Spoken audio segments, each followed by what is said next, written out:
세상을 살아가는 데 있어서 돈은 중요하죠. 이 돈이라는 것은 많은 의미를 담고 있습니다. 내 수고와 노력에 대한 평가가 돈으로 되는 거죠. 그렇잖아요. 내 재능과 능력에 대한 평가도 돈으로서 보여지는 겁니다. 돈이란 어떤 가치를 평가하는, 보이지 않는 가치를 보이는 것으로 평가하는 어떤 도구가 되는 거죠. 우리의 마음도 그렇잖아요. 사랑하는 마음, 감사하는 마음도 물질로서, 보이는 물질로서 표현을 하는 거죠. 그렇기 때문에 우리는 돈으로 존재 가치를 확인하는 거죠. 나라는 존재가 얼마만큼 가치 있는가, 나의 지혜, 나의 재능, 나의 실력이 얼마만큼 가치가 있는가, 그걸로 평가를 받는 거죠. 그리고 돈으로 다른 사람을 평가하기도 하는 거고, 내 자신이 평가를 받기도 하는 거죠. 그리고 그 돈으로 우리는 우리의 삶을 누리게 되는 겁니다. 더 많이 수고하고 더 노력하여서 더 좋은 평가를 받는, 그걸 현실적으로 바꾸면 더 좋은 수입을 얻는 직업을 갖기를 원하죠. 그것이 자기 존재를 확인하는 것이고, 그걸 통해서 가족과 함께 좀 더 편안하고 좀 더 안전하고 좀 더 누리는 삶을 살 수가 있기 때문에, 그래서 더 수고하고 노력해서 나의 존재 가치를 높이고, 거기에 따라서 내 존재 가치가 물질로 평가가 되니까 더 많은 수입을 얻고 그것으로 삶을 누리는 거죠. 우리가 이 물질 세계 속에서 살아가는 동안 이 물질, 돈으로 대표되는 이 물질에서 벗어날 수가 없는 거죠. 우리는 그걸 필요로 하는 거예요. 먹고 마시고 입고 살아야 되니까 물질을 필요로 하는 거죠. 그렇게 이제 돈은 우리가 우리의 삶을 살아가는데 유용한 도구인 거예요. 보이지 않는 것들을 보이는 것으로 드러내주는 유용한 도구이죠. 그런데 이게 뒤집어지면 우리가 돈에 얽매이기 시작하는 거죠. 그 돈에 집착하는 거예요. 돈이 도구인데, 돈은 내가 사용해야 되는 도구인데, 이게 뒤집어지면 돈이 돈을 버는 도구로 이제 나를 이용하기 시작하는 거예요. 내가 돈을 다스리는 것이 아니라 돈이 나를 다스리기 시작하죠. 그러면 모든 것을 이제 돈으로 생각을 하는 거예요. 어떤 것을 하면 일단 돈부터 생각하죠. 이게 돈이 얼마인데, 돈이 얼마가 드는데, 이게 또 돈이 얼마인데, 모든 걸 이제 돈으로 생각하고 돈에 매여서 아무것도 못하는 거죠. 돈은 도구잖아요. 유용한 도구잖아요. 돈으로 뭔가를 내가 다른 것을 가지고 와야 되는데, 다른 것을 가지고 오지 못하는 거, 그냥 돈만 붙잡고 있는, 완전히 돈에 매어버리게 되는 거죠. 모든 것을 돈으로 생각하고 계산하는 거, 이러한 것들이 교회 안으로 들어오면 우리의 경건 생활까지도 이제 돈으로 생각하기 시작해요. 5절에 이렇게 돼 있죠. 경건을 이익의 방도로 생각하는 자들, 이런 표현이 나와요. 여기서 이익은 정신적, 영적인 유익이 아니라 경제적 이익을 의미하고 있어요. 그러니까 경건을 돈 버는 수단으로 사용한다, 그런 말이죠. 대표적인 것이 복음 전도자들을 1차적으로 대상으로 놓고 하시는 말씀이에요. 지금 디모데에게 보낸 편지잖아요. 지금으로 말하면 목회자들, 복음 전도자들 중에 경건을 경제적 이익을 얻는 수단으로 생각하는 자들이 생겼다, 이제 이런 말씀이죠. 당시의 관습이, 복음 전도자들은 어느 한 지역으로 복음을 전파하러 가면 그 지역에서 복음 전도자들의 모든 생활을 책임을 졌잖아요. 그리고 다른 지역으로 이동할 때 거기에 필요한 경비도 이제 주는 거죠. 만약에 그렇게 복음 전도자들을 받아들이지 않을 것 같으면 신발에 먼지라도 털어버리고 미련 없이 그 지역을 떠나라. 그 예수님도 이제 그렇게 가르치신 거 아니에요? 이 디모데전서 5장 17절에도 보면 잘 다스리는 장로들을 배나 존경할 자로 알되, 여기서 존경은 존중의 태도가 아니라 경제적 보상을 의미한다고 말씀드렸어요. 어찌됐든 간에 사역자들이 자신의 경건의 정도에 따라서 평가가 달라지기 때문에 거기에서 주어지는 경제적 보상이 달랐다, 이 말이에요. 그러니까 자신의 경건을 더 많은 경제적 이익을 얻기 위한 수단으로 사용하기 시작한 거죠. 그러려면 어떻게 해야 되겠어요? 내가 더 신령한 것처럼 보여야 되고, 내가 더 경건한 것처럼 보여야 되고, 내가 더 말씀 전파에 더 능력 있는 것처럼 보여야 하는 거예요. 그러겠죠? 그래서 뭐가 생기냐면 변론과 언쟁이 생기는 거예요. 왜요? 남들이 전하지 않는 뭔가 나는 특별한 말씀을 전하고자 하는 유혹이 있는 거예요. 저 말씀은 이게 틀렸고 내가 전한 말씀이 맞아. 근데 이제 이렇게 되는 거죠. 그래서 뭔가 특별한 말씀을 전해야 되니까 논쟁이 생기고 이 변론이 생기고 그러는 거죠.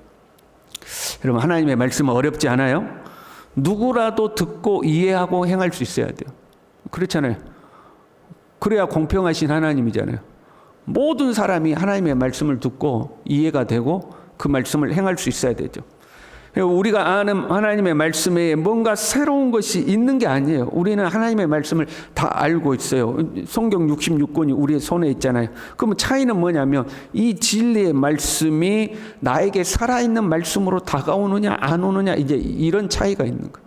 평상시 알고 있는 말씀이었는데 그냥 알고 지냈던 말씀이에요. 그런데 어느 날 내가 성경을 묵상하다가 아니면 예배 중에 말씀을 듣는데 이미 알고 있는 말씀이 생명력 있게 내게 다가와서 내가 정말 이 말씀대로 살아야지 하는 어떤 그런 성령의 감동 감화가 있는 거지. 지금껏 우리의 믿음의 선조들이 깨닫지 못했던 내가 이 신비한 말씀을 드디어 깨달았다, 이런 건 없는 거예요. 생명력 있게 다가오느냐 아니면 지식에 머무느냐, 이제 이 정도의 차이인 것뿐이죠. 그런데 내가 남들과 달라 보이기 위해서 다른 말씀을 자꾸 전하려고 한단 말이에요. 내가 그래도 남들하고는 이 차별성이 있어야 되지 않느냐 싶어 다른 말씀을 전하는 거죠. 그러다 보면 다른 사람하고 변론하고 논쟁하고 그 논쟁을 통해서 내가 다른 사람을 이겨내고 그러면 내가 남들보다 더 뛰어난 것처럼 보여지는, 이제 이걸 시도하는 거죠. 그러다 보니까 이로써 투기와 분쟁과 비방과 악한 생각이 나며 이렇게 되죠. 투기가 나오고 비방이 나오고, 저 목사님은 저래가지고, 저 전도사님은 저래가지고 투기하고 비방한다는 거죠. 여러분들은 그런 걸 잘 모를 수 있는데 목회자 세계에도 그런 게 존재해요. 투기하고 시기하고 이런 것들이. 큰 교회 가면 이제 부목사님들이 여러 분 있잖아요. 그럼 부목사님들 사이에서도 모든 교회가 그런 게 아닌데 어떤 교회는 막 끈끈하고 막 딱 하나가 돼가지고 화목해서 이제 그런 교회가 있는가 하면 어떤 교회는 부목사님들 사이에서도 시기 질투가 많아. 성도님들이 어떤 특정 부목사님을 좋아하면 그 부목사님을 시기하고 질투하고 모함하고 이제 이런 것들이 있는 거죠. 6절에요. 그러나 자족하는 마음이 있으면 경건은 큰 이익이 되느니라. 이렇게 돼요. 그래서 자족하는 마음 뭐예요? 그 다음 말씀에 계속 이렇게 되어 있죠. 우리가 세상에 아무것도 가지고 온 것이 없음에 또한 아무것도 가지고 가지 못하리니, 기본 생각이 뭐냐면 공수래 공수가다. 우리 빈손으로 와서 빈손으로 돌아가는 거다. 내가 모태에서 적신으로 나왔으니 적신으로 돌아가는 것이 맞다. 기본 생각이요. 그러니까 빈손으로 나와서 빈손으로 돌아가는 건데 먹을 것과 입을 것이 있어요. 그러면 족한 줄로 알 것이니라. 근데 빈손 들고 나왔는데 오늘 먹을 것과 오늘 입을 것이 있으면 족한 줄로 알라. 이게 이제 자족하는 마음. 이게 만족하는 마음인 거죠. 그런데요, 그렇게 자족하는 마음이 있으면 경건은 큰 이익이 되느니라. 이렇게 되어 있어요. 여기서 이익이란 앞에 나오는 경건을 이익의 방도로 생각하는 자들 때 그 이익과 똑같은 이익이에요. 똑같은 단어예요. 그러니까 자족하는 마음이 있는 자에게는 경건이 큰 경제적 이익이 된다, 그런 말씀입니다. 앞에는 뭐라고 말씀했어요? 경건을 이익의 수단으로 생각하면 안 된다, 이렇게 이야기했잖아요. 그런데 자족하는 마음을 가지고 있는 사람에게는 오히려 그 경건이 경제적 이익이 된다는 거죠. 물론 정신적이고 영적인 유익함은 이루 말할 수가 없죠. 4장 8절에도요. 경건은 범사에 유익하니 금생과 내생에 약속이 있느니라 그랬죠. 어떤 사역자가 자기는 하나님 앞에 정직하게 사역하는 거. 그래서 오늘 나에게 먹을 것이 있으면 그것으로 족한 줄로 알고, 사람들에게 잘 보이려고 하는 마음도 없고, 그걸 통해서 사람들에게 뭔가를 더 얻어내려고 하는 마음도 없고, 그것이 인기가 됐든 명예가 됐든 경제적 유익이 됐든 그걸 더 얻어내려는 마음도 없어요. 오히려 하나님 앞에 정직하게 말씀을 전하고 하나님 앞에서 정직하게 살아가요. 그리고 오늘 먹을 것이 있으면 그걸 감사하고, 오늘 하루를 살아낼 수 있음에 하나님 앞에 감사하고 살아요. 그러면 오히려 그 경건을 통해서 경제적 풍성함이 찾아온다는 거예요. 다른 말로 하면 하나님이 그 사람을 축복하시고 책임지신다는 거죠. 그걸 이제 역설이라고 하는 거죠. 그 경건을 통해서 내가 뭔가를 더 얻어보고자 하면 오히려 온갖 해로운 것이 찾아오는데, 그런 생각이 없이 그걸 오히려 감사하고 하나님 앞에 정직하게 살아가면 오히려 하나님이 그 사람을 축복하신다는 거죠. 물질을 쫓아서요, 경건까지도 이익의 방도로 생각하는 자들은 오히려 믿음도 약해져요. 시험과 올무에 빠진다는 거예요. 그런데 주어진 삶에 감사하고 주님을 성실하고 정직하게 따르는 자들은 주님의 축복 아래 놓이게 된다는 거예요. 그리고 하나님이 그들을 축복하시고 그들을 통해서 물질이 또 새로운 곳으로 흘러가게 하시는 거죠. 이게 신앙의 역설이라고 하는 거죠. 그것이 목회자들에게만 해당되는가? 그게 아니에요. 이제 9절에요. 부하려 하는 자들은 시험과 올무와 여러 가지 어리석고 해로운 욕심에 떨어지나니 곧 사람으로 파멸과 멸망에 빠지게 하는 것이라. 부를 쫓아가는 사람은 시험과 올무와 여러 가지 어리석고 해로운 욕심에 떨어져서 파멸과 멸망에 빠지는 거래요. 예, 그렇죠? 돈을 사랑함이 일만하게 뿌리가 된다 하는 거예요. 돈을 사랑하는 것이 모든 악의 뿌리다 하는 거예요. 그러면 우리는 부자 되려고 하면 안 된가? 그렇잖아요. 우리는 부자가 되려고 하면 안 되는가? 그건 아니에요. 17절 말씀에 이렇게 되어 있죠. 오직 우리에게 모든 것을 후히 주사 누리게 하시는 하나님. 이렇게 돼요. 하나님은 우리에게 모든 것을 후히 주시고 누리게 하시는 분인 줄로 믿습니다. 하나님 우리를 후히 주신다는 거예요. 누리게 하신다는 거예요. 그럼 부하려고 하는 자들 무엇이 문제인가? 하나님 나라를 위하여 살아가는 것이 목적이 되어야 되는데 부자 되는 것이 목적이 되는 거예요. 그게 문제라는 거죠. 하나님 나라를 위하여 물질이 필요해야 되는데 자기 자신을 위해서 물질이 필요한 게 되는 거예요. 물질을 다스리는 자가 되지 못하고 물질의 종이 되어서 물질에 끌려다니는 자가 된다 이 말이죠. 우리가 정확히 봐야 돼요. 돈을 사랑함이 일만하게 뿌리가 되나니 그랬잖아요. 돈을 사랑하는 것이 일만하게 뿌리가 되는 것이지 돈 자체가 악한 것은 아니에요. 그런데 부자가 되려고 하는 자들은 돈을 사랑하게 된다는 거예요. 돈을 사랑한다는 것은 돈에 마음을 두는 것이 하나님께 마음을 두지 않는 거예요. 17절 말씀에 다시요. 재물에 소망을 두지 말고, 돈에다 마음 두지 말라는, 재물에 소망을 두지 말고 모든 것을 후히 주시고 누리게 하시는 하나님께 두며 마음을 하나님께 두라는 거예요. 부자 되려는 소망은 있지만 내 마음은 하나님께 있는 거예요. 물질에 내 마음이 있는 게 아니고 내 마음이 하나님께 있는 거죠. 그리고 하나님께 마음을 두는 사람은요, 선을 행하고 선한 사업을 많이 하고 나누어 주기를 좋아하며 너그러운 자가 된다는 거예요.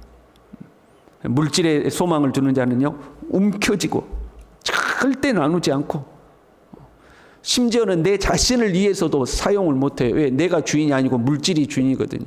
물질이 나의 주인이 되어서 나는 물질의 종으로 사는 거지 내가 그 물질을 함부로 쓰지도 못해. 자기 자신을 위해서도 못 써. 그냥 딱 물질에 매어 사는 거죠. 돈을 사랑하면요, 그러니까 돈을 목표로 하고 돈의 지배를 받으면 17절에 이렇게 말해요. 부한 자들은 명하여 마음을 높이지 말고 정함이 없는 재물에 소망을 두지 말고 그 물질 많이 가지고 있다는 것으로 자기 마음이 높아져가지고 교만한 거예요. 내가 얼마나 돈이 많은 줄 알아? 근데 돈도 못 쓰면서 얼마나 돈이 많은지 알아? 이렇게 사는 거죠. 그리고 정함이 없는 재물에 소망을 둔다. 깨끗하지 않는 방법으로까지 돈을 모으려고 하는 거예요. 하나님이 기뻐하지 않는 방법을 동원해서라도 돈을 모으려고 하는지. 그게 일만하게 뿌리가 되는 거죠. 그래서 교회 안에 들어오면 그게 교회 안에 들어오면 뭐가 돼요? 경건까지도 경제적 이익의 수단으로 사용한다 하는 거죠. 경건의 모양까지도 돈벌이로 사용하는 거죠. 저는요, 우리 모든 성도들이 넉넉하게 살기를 소망합니다. 하나님 여러분을 풍성하게 축복하시길 바랍니다. 그런 소망을 우리는 가지고 있어야 돼요. 하나님이 우리를 축복하시기를 소망해야 돼요. 그러나 오늘 하루를 살아감에 있어서는 감사해야 돼요. 오늘 하루도 만족해야 돼요. 오늘도 먹을 것이 있고 입을 것이 있고 내가 누리고 살아가는 모든 것들에 대해서 감사하고 하나님을 찬양할 수 있어야 돼요. 우리의 존재 가치는 물질을 얼마나 소유했느냐에 있는 것이 아니고 하나님의 나라에 있음을 명심해야 돼. 내가 하나님의 나라, 하나님의 백성, 하나님의 자녀로서 고귀한 것이고 나라는 존재가 하나님의 나라를 위하여 쓰임받는 것에 나의 가치가 있는 거죠. 우리는 그런 믿음으로 오늘 하루도 감사하며 살아갈 수 있기를 바랍니다. 기도하겠습니다. 하나님 아버지, 오늘도 우리와 함께 하시며 오늘도 먹을 것과 입을 것을 주시고 오늘도 우리의 삶을 살아가게 하신 하나님께 진심으로 감사를 드립니다. 하나님이 우리를 축복하셔서 우리가 축복의 통로가 되어서 더 많은 하나님의 역사들을 이루어 가기를 소망하고, 그렇지만 오늘 하루 내게 주어진 것들에 감사하고 만족하고 하나님을 찬양하고 물질의 종이 되어 살지 아니하고 하나님의 종이 되어 다스리고 통치하며 살아갈 수 있도록 우리 모두를 축복하시고 붙들어 주시옵소서. 예수님의 이름으로 기도 올리옵나이다. 아멘.